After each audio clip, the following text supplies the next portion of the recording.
Welcome back to the Learn and Talk English podcast, the podcast where you learn real English for real life in a fun, practical, and exciting way. That's right, I'm Emily. And I'm Marcus. We're thrilled you could join us today for another amazing episode. Absolutely. Today we're diving into a topic most of us have experienced: homesickness and navigating social life abroad. We'll explore what it means to be homesick and how you can express these feelings clearly and effectively in English. Exactly, Emily.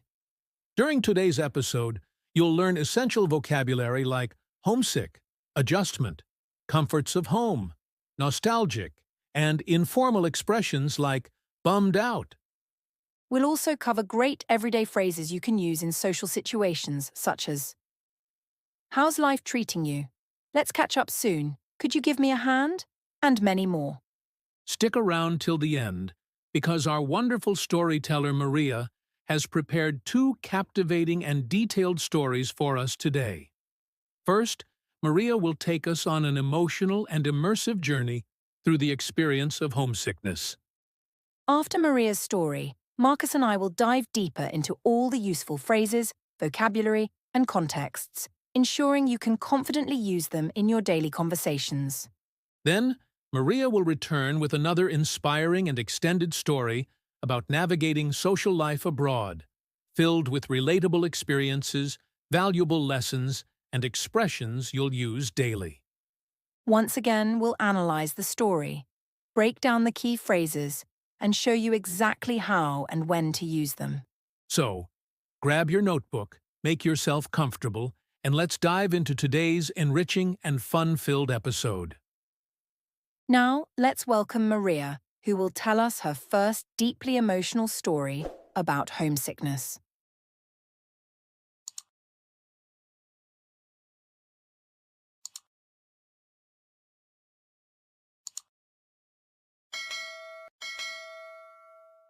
Hello, everyone. Thank you so much, Marcus and Emily, for that warm introduction. I'm Maria, and I'm delighted to welcome you to Learn and Talk English. Today, I want to share a personal and heartfelt story about my own journey with homesickness. When I first moved to Canada, everything seemed incredibly exciting. The bustling streets, the new friends I was making, and the endless opportunities that lay ahead. The thrill of experiencing a new culture was exhilarating. However, after about a month, the initial excitement started to fade, and the reality of living in a completely different environment set in. I began to feel deeply homesick. The cold Canadian winter was drastically different from the warm climate I was used to. The food tasted unfamiliar, and although delicious, it wasn't comforting like my mom's homemade meals. I missed the smells and flavors of home-cooked dishes, the sounds of my siblings laughing and playing games in our backyard, and the warmth of family dinners where we would share stories about our day. It was these simple yet profound moments that I had taken for granted. One particularly cold evening, I found myself feeling extremely nostalgic and bummed out. Missing home more than ever, I decided to call my family. Hearing their voices, although comforting at first, made the distance between us feel even greater. I realized how much I had missed them. I ended the call feeling lonelier than ever, and tears started to stream down my face. Luckily, my roommate, Sarah, noticed my sadness. She gently approached me and said, "Hey, let's catch up soon. How about we grab some coffee?"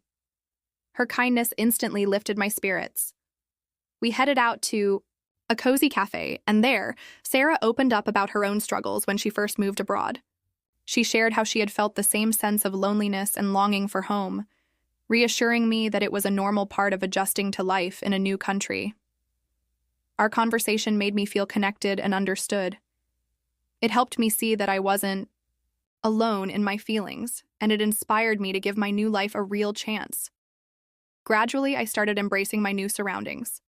I learned to enjoy the beauty of the Canadian winter, appreciated the diverse culinary experiences, and most importantly, built deeper relationships with those around me.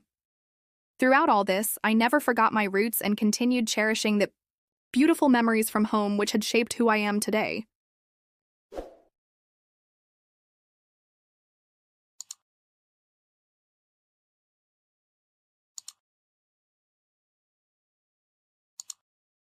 Maria, that was a beautifully expressed story. Marcus, let's unpack some of the important phrases Maria used and explore how and when you can use them in everyday English. Absolutely! Let's start with the word homesick. This is a very common feeling, especially when you're away from your family or your familiar environment. You might say, "I'm feeling homesick because I miss spending time with my family." It's a very natural emotion when adjusting to life abroad. Exactly. Another phrase Maria mentioned was adjustment. Adjustment refers to adapting to new surroundings or situations. For instance, you could say, "It took some adjustment to get used to living in a new country." This is a great way to express that you're adapting to change. Yes, and adjustment can be a challenging process, so expressing it clearly can help you connect with others who may have similar experiences. You could also use it in professional contexts, like, "I'm adjusting to my new job." That's a great point. Maria also beautifully described missing the comforts of home. This phrase means things from your home that make you feel secure and happy, like certain foods, routines, or family traditions. For example, you could say, "When traveling, I always miss the comforts of home." Indeed, Emily. The comforts of home can vary widely between individuals. It might include familiar dishes your parents cooked, your favorite TV shows, or even just sleeping in your own bed. It's a phrase that can trigger great conversations about personal experiences and cultural differences. She mentioned feeling nostalgic, which describes a sentimental longing or affection for the past. You might use it in a sentence like, "Looking at my old photographs makes me feel nostalgic." Absolutely. Nostalgia often brings mixed emotions. Warm, happy memories, coupled with a slight sadness because those moments are gone. It's a great word to use when reminiscing with friends or family about old times. And another informal but very useful phrase Maria used is bummed out, meaning feeling disappointed or slightly sad. For instance, "I'm bummed out because my favourite show got cancelled." Bummed out is a casual way to express mild sadness or disappointment. It's a useful term to convey your feelings in informal conversations without sounding overly serious or dramatic. Lastly, Maria's roommate said, "Let's catch up soon." This phrase means to meet and share recent news. You could use it when inviting a friend you haven't seen for a while. Like, "It's been ages. Let's catch up soon." Exactly. It's a versatile phrase you can use whenever you want to reconnect with someone. You might also say, "Let's catch up over coffee," or "We really need to catch up sometime soon." Now, let's return to Maria for another insightful and detailed story about navigating social life abroad.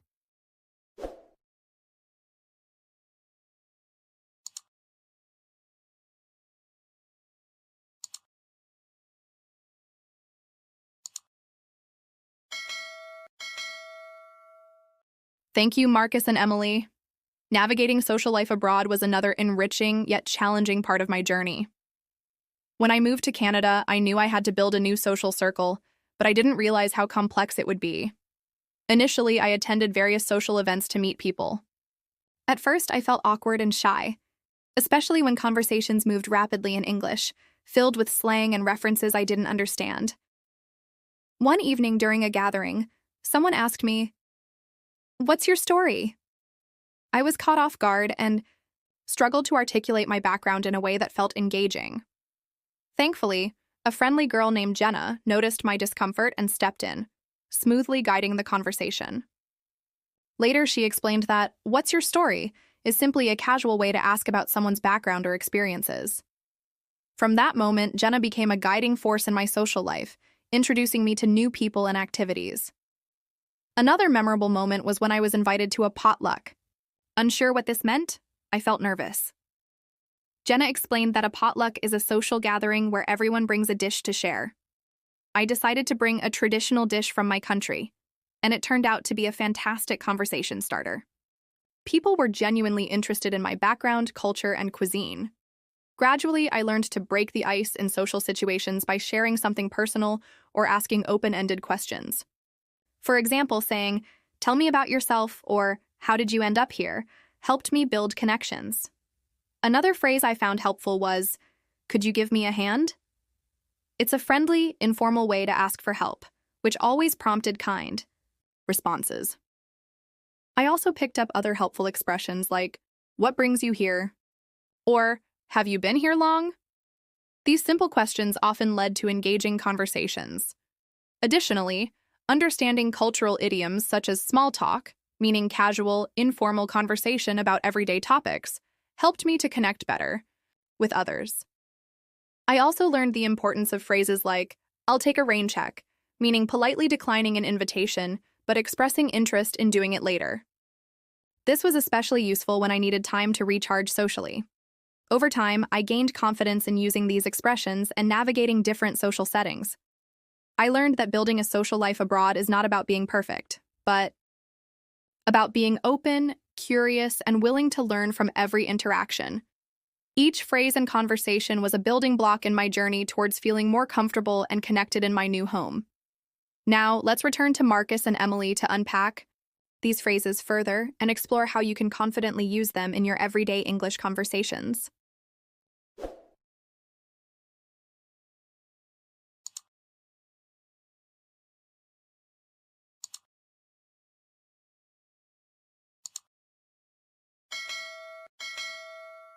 Maria, that was an incredibly insightful and detailed story.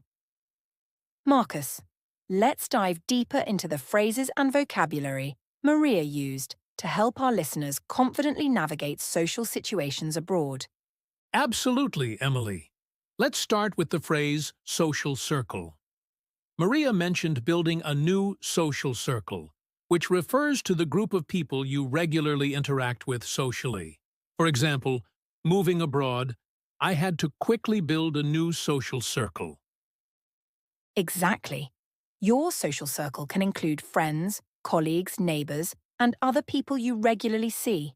It's a great term to discuss making friends and connections. Next, Maria described feeling awkward and shy. These are common feelings in new social settings. Awkward refers to feeling uncomfortable or uncertain in social situations. For instance, I felt awkward when I didn't understand the conversation. Yes, and being shy means you're nervous or hesitant about speaking to new people.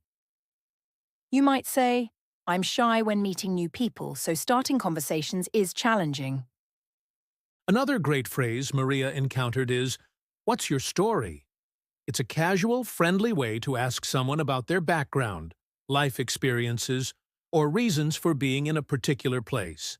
You can use this phrase at parties or social events to initiate engaging conversations. Precisely. Maria also introduced the term potluck. A potluck is a social gathering where each person brings food to share with others. It's a fantastic way to introduce and explore diverse cultures through food. You could say, "I brought a traditional dish from my country to the potluck." Maria also mentioned the phrase, "break the ice." This expression means to do or say something to relieve tension or initiate conversation, especially when people don't know each other well. An example could be, "I told a funny story to break the ice at the meeting." Exactly. Maria gave us some excellent examples of icebreaker questions like, "Tell me about yourself," and "How did you end up here?" These open-ended questions encourage the other person to talk more, helping you build rapport and connection. Maria also shared the phrase, "Could you give me a hand?" This is an informal, polite way of asking for help. You might use it like this: "Could you give me a hand setting up for the party?" Yes, it's very approachable and commonly used in everyday conversation. Another expression she mentioned is, "What brings you here?" or "Have you been here long?" Both are excellent questions to get conversations started with someone you've just met, showing interest in their story. Let's discuss small talk, which Maria highlighted. Small talk refers to casual conversations about everyday non-sensitive topics, like the weather, sports, or weekend plans. It's important in social situations because it helps people feel comfortable. For example, I engaged in some small talk with my neighbor. Another practical expression Maria taught us is, "I'll take a rain check." This means politely declining an invitation, but leaving open the possibility of accepting it later. You could say, "I can't join tonight, but I'll take a rain check." That's an incredibly useful phrase for politely managing social commitments. Maria's experience underscores how essential these expressions are for building connections, especially abroad. Exactly, Marcus. And remember, building a social life abroad is all about being open, curious, and willing to learn from each interaction. These phrases will certainly empower our listeners to navigate social situations more comfortably and confidently. Thanks again, Maria, for sharing your valuable experiences. Listeners, we hope you found these insights useful for your own social journeys. To quickly recap today's episode, we've explored valuable phrases and vocabulary that will help you express homesickness and build a vibrant social life abroad. Some key phrases to remember include social circle, awkward and shy, what's your story, potluck, break the ice, and I'll take a rain check. Exactly. We strongly encourage you to practice these phrases. Listen to the podcast multiple times and try using these expressions in your daily conversations. The more you practice, the more natural and confident you will become in speaking English. And we'd love to hear your thoughts. Please comment below with your experiences, any questions you have, and which phrases you found most useful. Don't forget to like, subscribe, and stay tuned for more exciting episodes. Thanks for joining us today, and until next time, keep learning and talking English.